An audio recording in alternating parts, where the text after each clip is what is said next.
Hi friends, I'm Abby and welcome back to my channel. Today I'm going to be chatting about the books that I read in the month of February. So February wasn't a great reading month for me. I think it might have been like my worst reading month, well, I guess since I started my channel and in quite a few years. So that's in terms, well, I was about to say that's in terms of quantity, but it's not as though I had any 5 stars either, so it's not like the best quality month either. But it is what it is. I didn't really read anything for the first 2 weeks of the month, so I guess I did very well in the second half of February to bring the numbers back up because I didn't finish the book until like midway through the month. The first week I was in Italy with work and I literally read 40 pages on the flight to Italy and 40 pages on the flight back, and that was it for the whole week. And then the second week I had COVID, so my concentration just wasn't on reading. I just couldn't concentrate. Like, I'd read 5 pages and my brain would be like, right, that's enough now. Especially as I was still working. I could work from home, so by the time I'd worked, I was done. I was so done.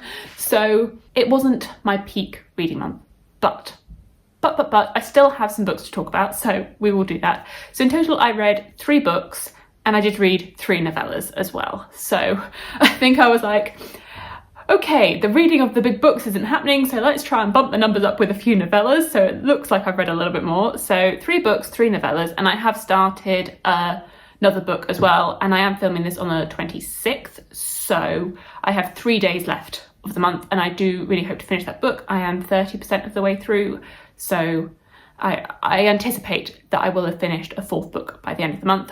Without that 4th book, I have 2016 pages, so it's not quite, it's like half of what I would normally read.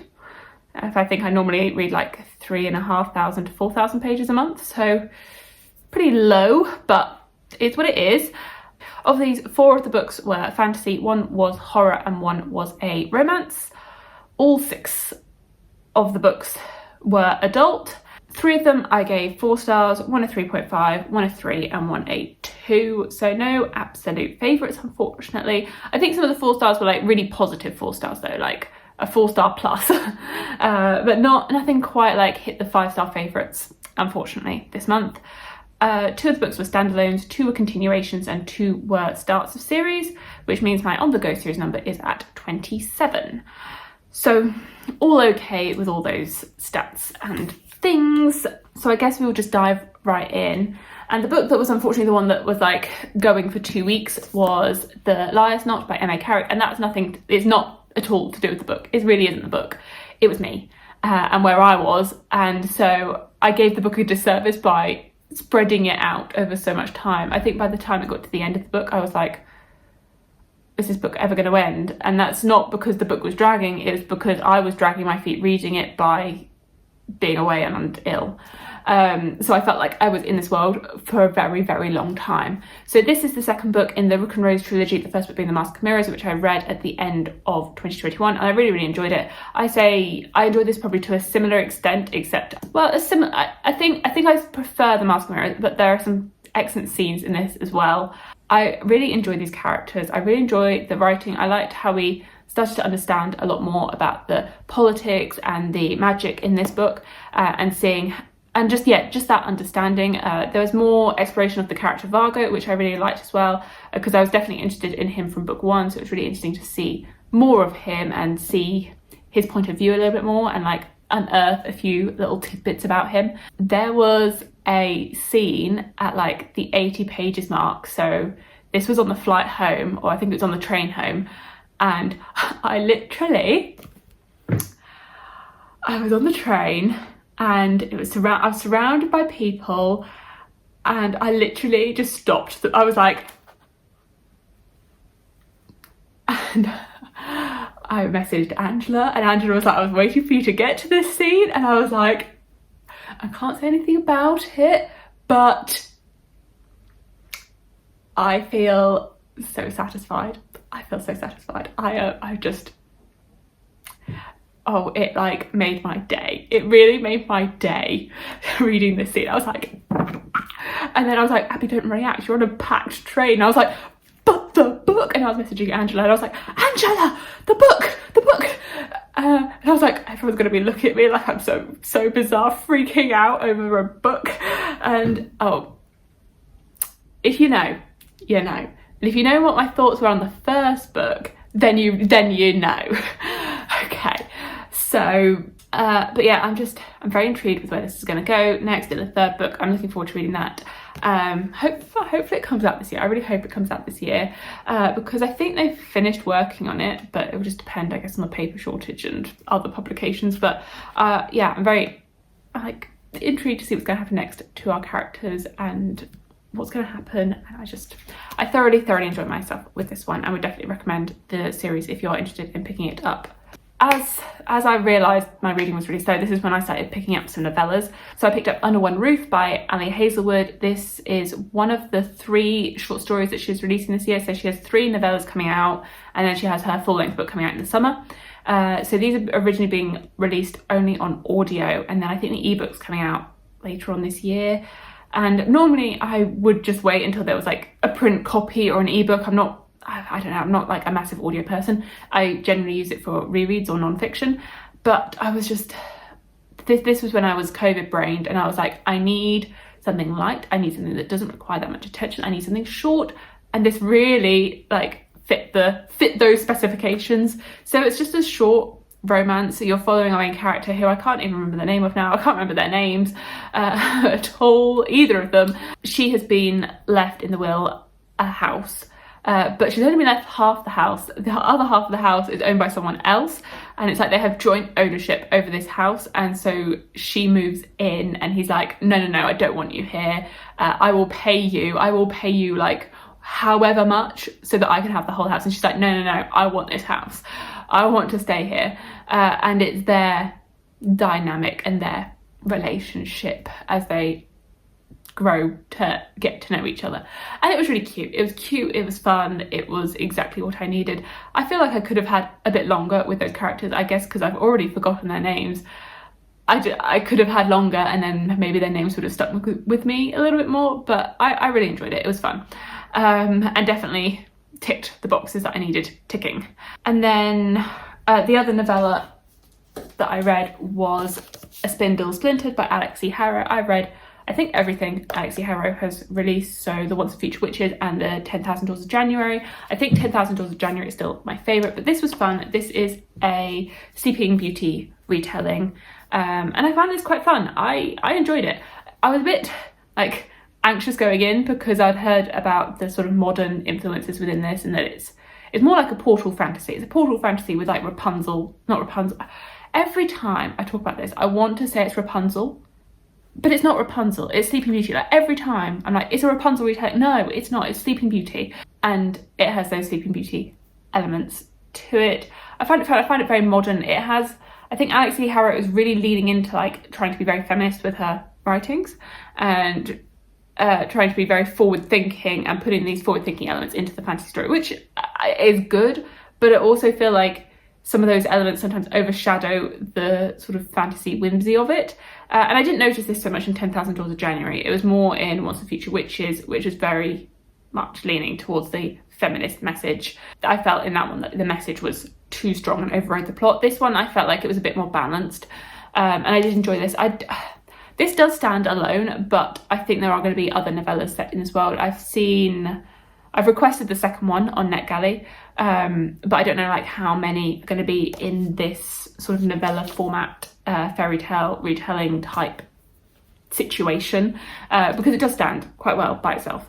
But I have put this as a series. I don't really know that much about it. It was fun. It was quick. I enjoyed the different pictures that we got throughout it. I enjoyed seeing the different sort of interpretations that there are of the Sleeping Beauty retelling, and overall I enjoyed our characters, the characters that we followed, and seeing their different personalities. So this was fun. It was fun. I have then this month been doing a self-published reading vlog, which should be up by the time you see this, as I'm currently reading the third and final book for that video. So I'm not going to talk too much about those books, because hopefully you will have seen a whole vlog on them prior to this video. That is my plan, that the vlog will be up before this. So I've read 3 books for that video, varying genres, varying authors, all self-published. because I do want to be trying to read self-published authors and supporting them. So the first book that I read was Gild by Raven Kennedy. This is a fantasy romance, although there wasn't very much romance in this. I think I have I do voice this in the vlog, that I have quite conflicting feelings on this, because it was so addictive. It's so compulsively readable that I read this following my like 2-week very slow reading of The Liar's Knot, and I read this in literally 24 hours pretty much. I think I picked it up Saturday afternoon, I'd finished it by Sunday afternoon. That I wanted to be reading it because I was compelled. Like, each chapter ended on a cliffhanger and I was like, oh, gotta keep reading. But I had lots of issues with it as well, that I felt like it was very predictable. Lots of the plot beats, I was like, as soon as we got into a scenario, I was like, well, this is going to happen. And it plotted out exactly pretty much how I expected it to. This is basically a King Midas retelling, and you're following our main character, Oren, and she has been gold touched by him. And she is basically kept as a prisoner. He saved her as a child, and so she has a lot of Stockholm type emotions for him.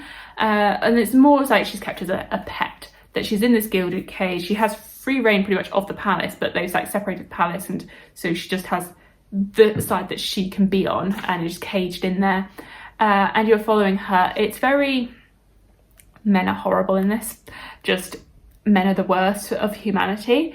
And so I didn't really root for any romantic interests in this. I did not see any romance. There was no, like, there were scenes, but there was no romance, at least no romance that I could root for. I'm definitely intrigued with where the series is going to go. I'm definitely going to pick up book 2 and see what's going with that, because I do think it's going off in a different direction.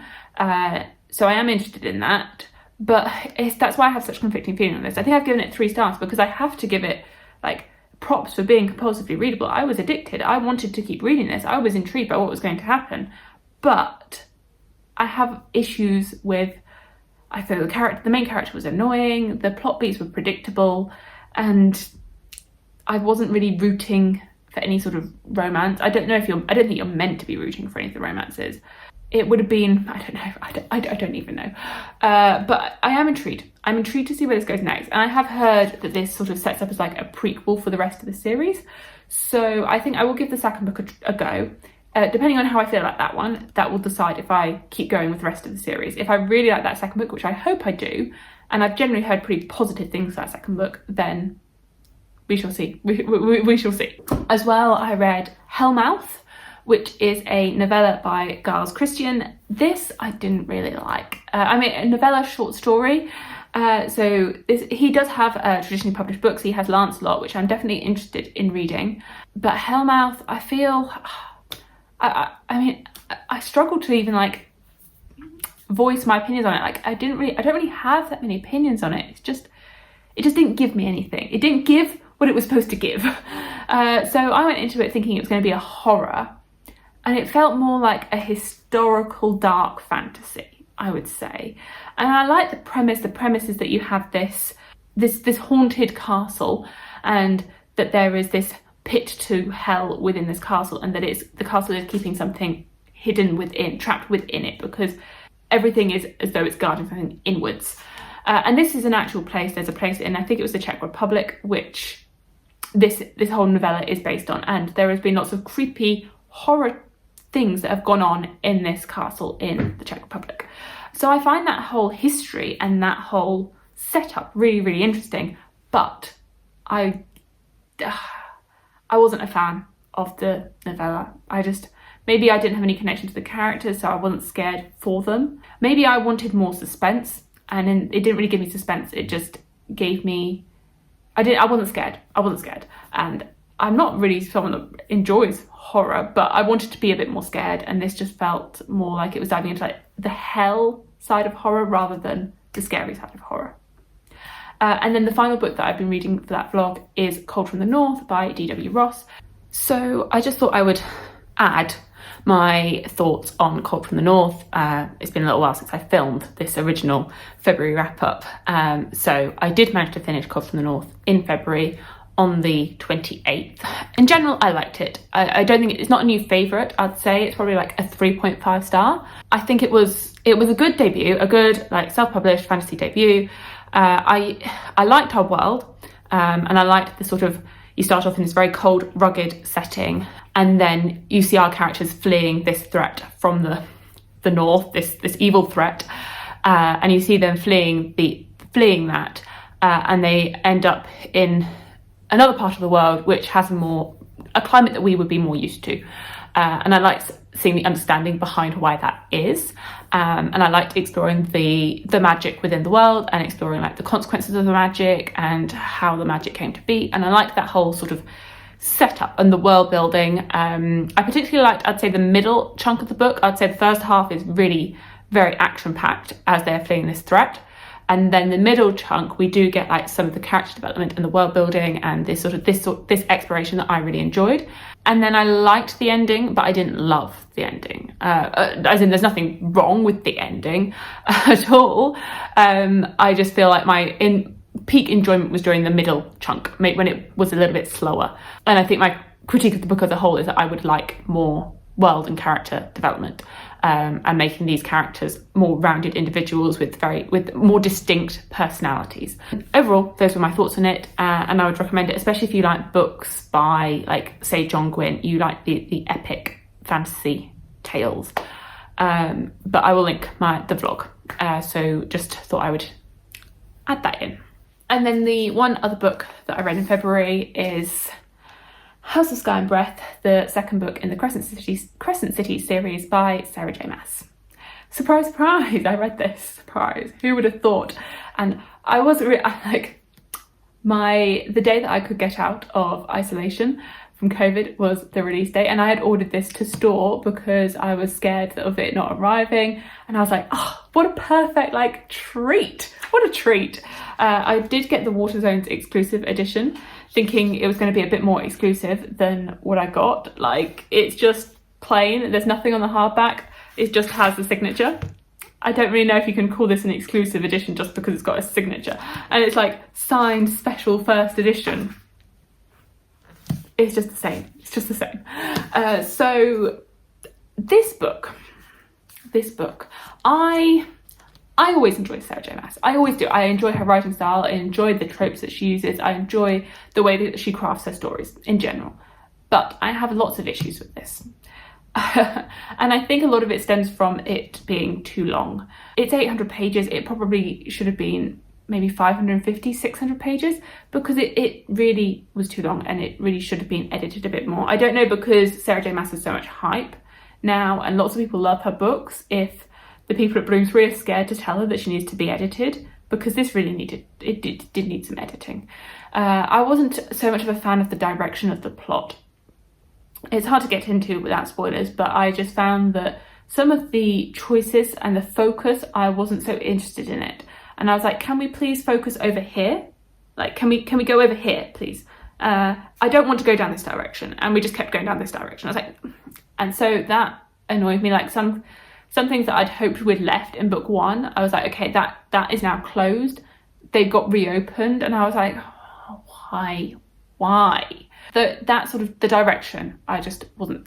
Some of the direction I liked, some of the direction I didn't like, and some of the plot points didn't seem to go anywhere. I was like, we spent a lot of time focusing on one thing, and then it just turned out to be nothing.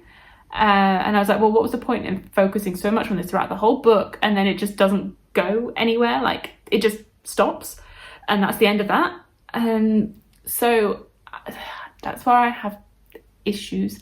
The romance, so I feel like there was a lot of tension and build up with the romance in book one, and then it felt like when we got into this book that there was a contrived scenario to try and keep that build up, and then I don't know, it felt a little forced. It felt forced.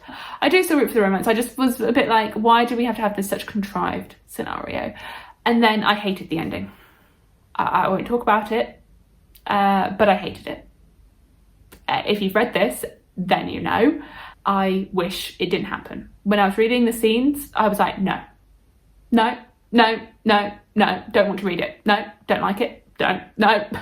So, not too happy with it. And I wish it didn't happen. There we go. I think that's as far as I can go talking non-spoilers on this.